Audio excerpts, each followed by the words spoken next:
নমস্কার, আপনারা দেখছেন টক টু বাংলা। আমি অভিষেক রয়েছি আপনাদের সঙ্গে এই মুহূর্তে যে খবর নিয়ে। সায়নী ঘোষ তিনি বললেন এবার ঋণ শোধ করার পালা। কার ঋণ শোধ করতে চাইছেন তিনি, সেই নিয়ে বিস্তারিত আলোচনা করব। কিন্তু তার আগে অবশ্যই টক টু বাংলার ইউটিউব চ্যানেলটিকে সাবস্ক্রাইব করুন, প্রত্যেকটি ভিডিও লাইক কমেন্ট শেয়ার করে বন্ধুবান্ধব পরিচিত মহলে ছড়িয়ে দিন টক টু বাংলা। আসছে সেই খবরে। সদ্য লোকসভা ভোট হয়ে গিয়েছে এবং ৪ জুনের রেজাল্টে বিপুল ভোটে জয়লাভ করেছেন যাদবপুর কেন্দ্র থেকে সায়নী ঘোষ তৃণমূলের টিকিটে।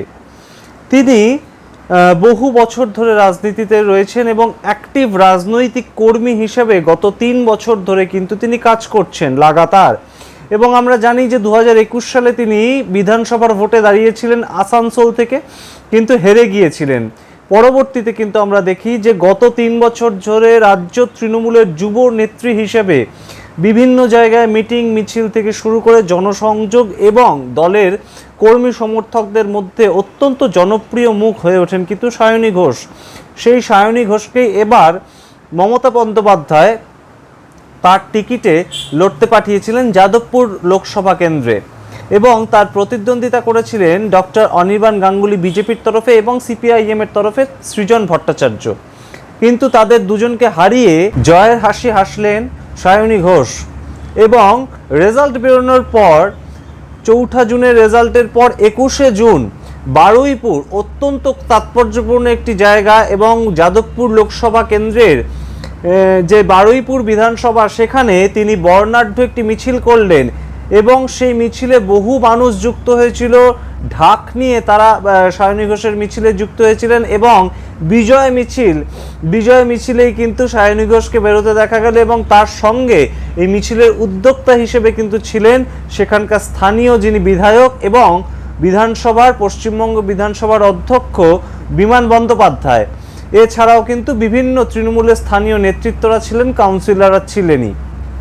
সেই মিছিলেই কিন্তু সায়নী ঘোষকে দেখা গেল যে রাস্তার দুধারে মানুষকে ধন্যবাদ জ্ঞাপন করতে করতে তিনি যাচ্ছেন এবং সাংবাদিকদের মুখোমুখি হয়ে কিন্তু তিনি বললেন এই কথা, এবার যাদবপুরের মানুষ বা বারুইপুরের মানুষ যেভাবে তাকে আশীর্বাদ করেছে সেই আশীর্বাদ এবার ফিরিয়ে দেওয়ার পালা, অর্থাৎ ঋণ শোধ করার পালা, এমনই কিন্তু সাংবাদিকদের মুখোমুখি হয়ে জানালেন সায়নী ঘোষ, সদ্য নির্বাচিত সাংসদ। এবং বিমান বন্দ্যোপাধ্যায়ের তরফে কিন্তু আমরা জানতে পেরেছি তিনি তার পার্সোনালি রিকোয়েস্ট করবেন সায়নী ঘোষকে যে যাতে সংসদ ভবনে গিয়ে তিনি শপথ গ্রহণ করার পর প্রথম রেলমন্ত্রীর সঙ্গে কথা বলেন, যাতে বারুইপুর পর্যন্ত মেট্রো রেলওয়ে তাকে বাড়ানো যায়, তার এক্সটেনশনের কাজ যাতে বারুইপুর পর্যন্ত মানুষ তার সুবিধা ভোগ করেন, সেই কাজ যদি সায়নী ঘোষ করতে পারে সেই রিকোয়েস্ট কিন্তু বিমান বন্দ্যোপাধ্যায় করবেন সায়নী ঘোষকে, এমনই জানতে পেরেছি আমরা। তারপরেও কিন্তু সায়নী ঘোষ বলেন যে যাদবপুরের মানুষ এবং বারুইপুরের মানুষ তাকে দুহাত ভরে যে আশীর্বাদ করেছেন তাদের জন্য কাজ করতে চান তিনি আগামী 5 বছর। কারণ প্রসঙ্গত জানিয়ে রাখা দরকার যে গত 5 বছর যে মিমি চক্রবর্তী যাদবপুরের যে তৃণমূল কংগ্রেসের সাংসদ ছিল, তার ক্ষেত্রে কিন্তু বহুবার এই অভিযোগ উঠেছে তিনি সংসদ ভবনে অনুপস্থিত থেকেছেন বেশ কিছুটা সময়।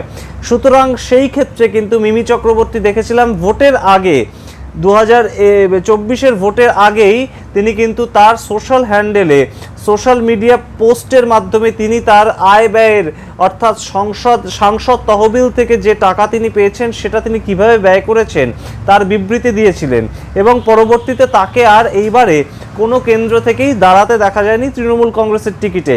সেই জায়গায় নতুন মুখ সায়নী ঘোষ, তিনিও অভিনেত্রী, তিনিও কিন্তু চলচ্চিত্র জগতের থেকেই আসছেন। তিনি কতটা মানুষের কাজ করবেন এবং মানুষের পাশে থাকবেন সেই নিয়ে কিন্তু সংশয় প্রকাশ করেছিল আবারও বিরোধীদের একাংশ।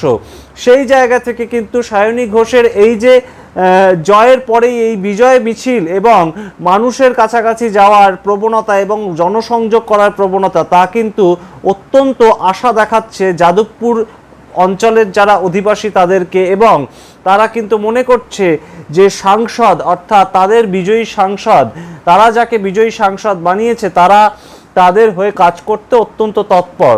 সেই সমস্ত খবর, পরবর্তীতে যাদবপুরের ভবিষ্যৎ কোন দিকে গড়ায় এবং সায়নী ঘোষ কী কী কাজ যাদবপুরের উন্নয়নের স্বার্থে করেন, সেই সমস্ত খবর নিয়ে আমরা আপনাদের সামনে উপস্থিত হব। আপনারা দেখতে থাকুন টক টু বাংলা এবং ভুলবেন না টক টু বাংলা ইউটিউব চ্যানেলটিকে সাবস্ক্রাইব করতে।